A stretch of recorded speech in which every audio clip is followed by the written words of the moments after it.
সবাইকে বাংলাদেশ জামায়াত ইসলামী এবং আমার পক্ষ থেকে আন্তরিক শুভেচ্ছা এবং অভিনন্দন জানাচ্ছি।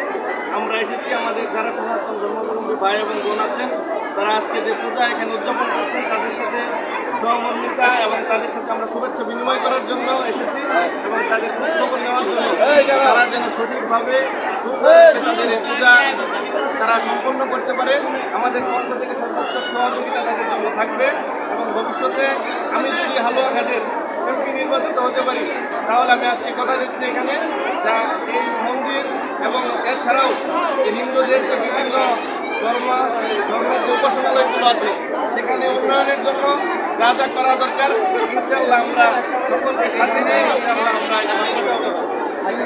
এবং এখানে সবার সহযোগিতা চাচ্ছিল সহযোগিতার মাধ্যমে আজকের এই অনুষ্ঠানটি যেন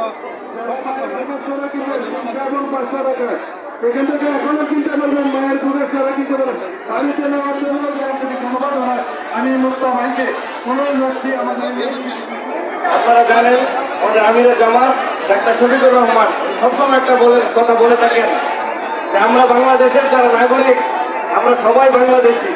আমি আপনাদেরকে বলবো যে আপনারা কখনো আপনাদেরকে সংখ্যালঘু এই পরিচয়টা কখনো দিবেন না এবং আমরাও চাই না যে আমরা বাংলাদেশের কেউ সংখ্যালঘু বা কেউ সংখ্যাগুরু এই পরিচয়টা যেন বাংলাদেশে না থাকে। আমরা যারা বাংলাদেশে জন্মগ্রহণ করেছি আমরা সবাই বাংলাদেশি, আমারও যেমন এই বাংলাদেশের অধিকার আছে, প্রত্যেকটা নাগরিকের ঠিক একই ধরনের অধিকার আছে। আর আমরা আপনাদেরকে আশ্বস্ত করতে চাই বাংলাদেশ জামায়াত ইসলামের পক্ষ থেকে যে কোনো সময় যে কোনো সমস্যায় যে কোনো কাজে আমরা সবসময় আপনাদের পাশে আছি এবং থাকবো ভবিষ্যতে ইনশাআল্লাহ। আপনারা দেখেছেন যে 5ই আগস্টের পর থেকে বাংলাদেশ জামায়াত ইসলামের সারা বাংলাদেশে প্রত্যেকটা নেতা কর্মী আপনাদের পাশে থেকে সর্বাত্মক সহযোগিতা করেছে এবং আমরাও আপনাদের এই মন্দির সহ আপনাদের আরো বিভিন্ন উন্নয়নমূলক আপনাদের যে ধর্মীয় প্রতিষ্ঠানগুলো আছে প্রতিষ্ঠানগুলো উন্নয়নের জন্য আমরা সর্বাত্মক চেষ্টা করব। আপনারা আমাদের জন্য দোয়া করবেন, আশা করি আপনারা আমাদের পাশে থাকবেন।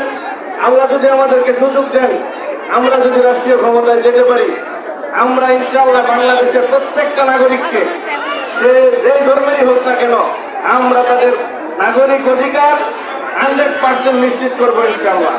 এবং কয়েকদিন আগে জানেন যে বাংলাদেশ জামায়াত ইসলামের পক্ষ থেকে ভিন্ন ধর্মাবলম্বীদের সাথে একটি মত বিনিময় সভা হয়েছে, যা নিয়ে আপনারা দেখেছেন যে বাংলাদেশের সোশ্যাল মিডিয়াতে একটি আলোচনা এবং সমালোচনার ঝড় উঠেছিল। সেখানে হিন্দু ধর্মাবলম্বী যারা নেতৃবৃন্দ ছিলেন তারা সেখানে বক্তব্য রেখেছেন। সেখানে বলেছেন ওনারা একটি পরিসংখ্যান দিয়েছিলেন বাংলাদেশ স্বাধীন হওয়ার পর থেকে 54 বছরে আজ পর্যন্ত যারা হিন্দু সহ অন্যান্য ধর্মাবলম্বী যারা আছে তাদের বাড়ি ঘর সম্পদ যারা দখল করেছে, ভাঙচুর করেছে, বিভিন্ন সময় তাদের উপর হামলা করেছে, এর মধ্যে বাংলাদেশের অন্যান্য রাজনৈতিক দল যারা আছে তাদের পার্সেন্টেজ তারা দিয়েছেন, কিন্তু বাংলাদেশ জামায়াত ইসলামের পার্সেন্টেজ ছিল 0।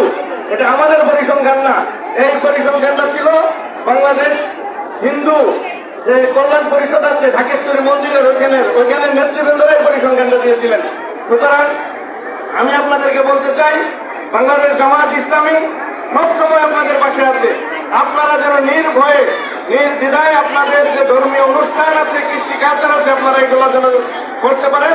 আমরা আপনাদেরকে সর্বোচ্চ সহযোগিতা করব এবং যে কোনো সময় যে কোনো আপত্তিকর যে কোনো সময় আমাদেরকে স্মরণ করবেন। ইনশাআল্লাহ আপনাদের পাশে থাকবো এবং থাকার জন্য সর্বোচ্চ চেষ্টা করব। আমি আবারও সবাইকে ধন্যবাদ জানাচ্ছি। আজকের এই গরম পরিবেশে আমরা যেন শান্তিপূর্ণভাবে সবাই সহাবস্থানের মাধ্যমে আজকের এই পূজা আমরা শেষ করতে পারি।